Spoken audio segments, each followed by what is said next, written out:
Whoever hears and believes this teaching embarks on the great vehicle and leaves the three realms. The three realms are greed, anger, and delusion.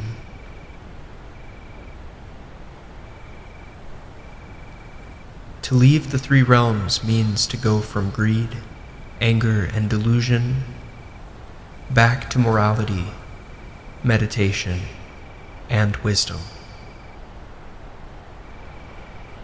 The great vehicle is the greatest of all vehicles. The opening of the inner eye is the door of the great vehicle.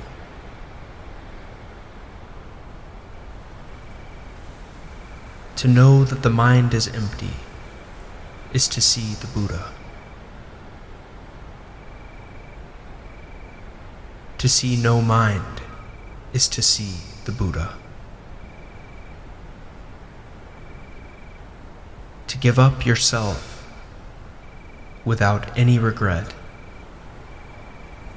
is the greatest charity.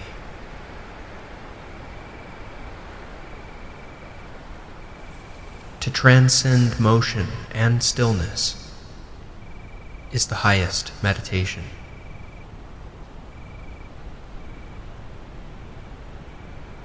Using the mind to look for reality is delusion. Not using the mind to look for reality is awareness. Freeing oneself from words is liberation. Remaining unblemished by the dust of sensation is guarding the dharma.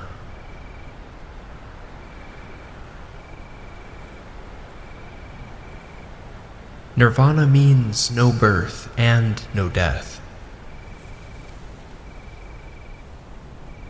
When the mind stops moving, it enters nirvana.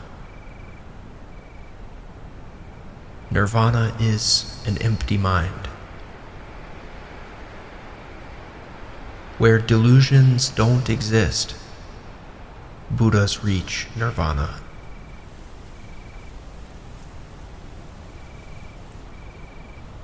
If you use your mind to study reality, you won't understand either your mind or reality. If you study reality without using your mind, you will understand both. Those who don't understand understanding. And those who understand not understanding.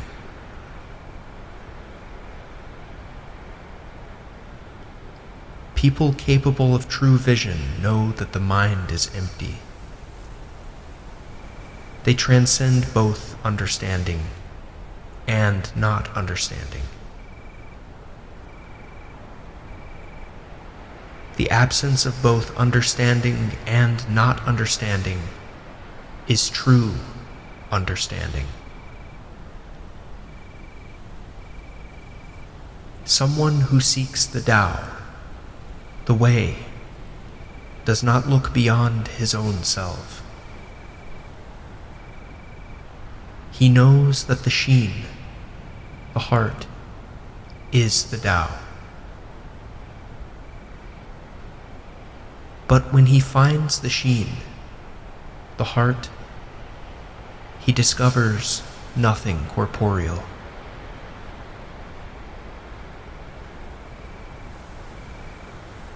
If you are looking for the Tao won't appear until your body disappears.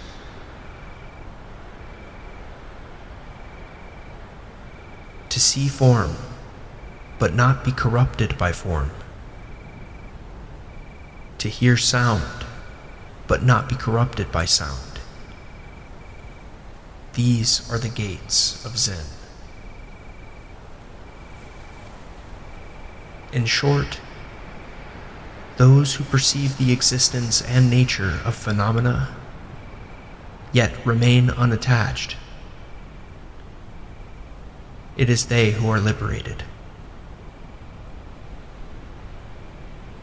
When delusions are absent, the heart is the land of Buddhas. It is paradise. When delusions are present, the heart is hell.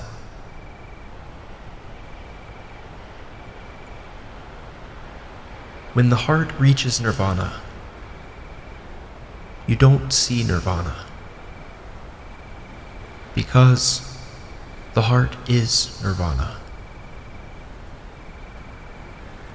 If you see nirvana somewhere outside the heart, you're deluding yourself.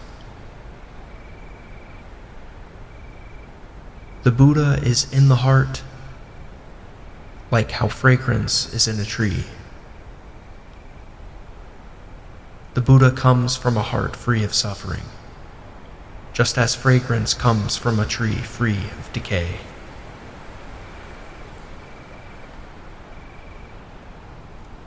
Someone who understands the teachings of sages is a sage. Someone who understands the teachings of mortals is a mortal. A mortal who can give up the teaching of mortals and follow the teaching of sages becomes a sage. But the ignorant of this world prefer to look for sages far away. They do not believe that the wisdom of their own heart is the sage. The sutras say, "Do not preach this sutra to men of no understanding." And the sutras say, "Heart is the teaching." But people of no understanding don't believe in their own heart. And they don't believe that by understanding this teaching, they can become a sage. They prefer to look for distant knowledge and long for things in physicality, such as Buddha images, light, incense, and colors. They fall prey to falsehood and lose their minds to insanity.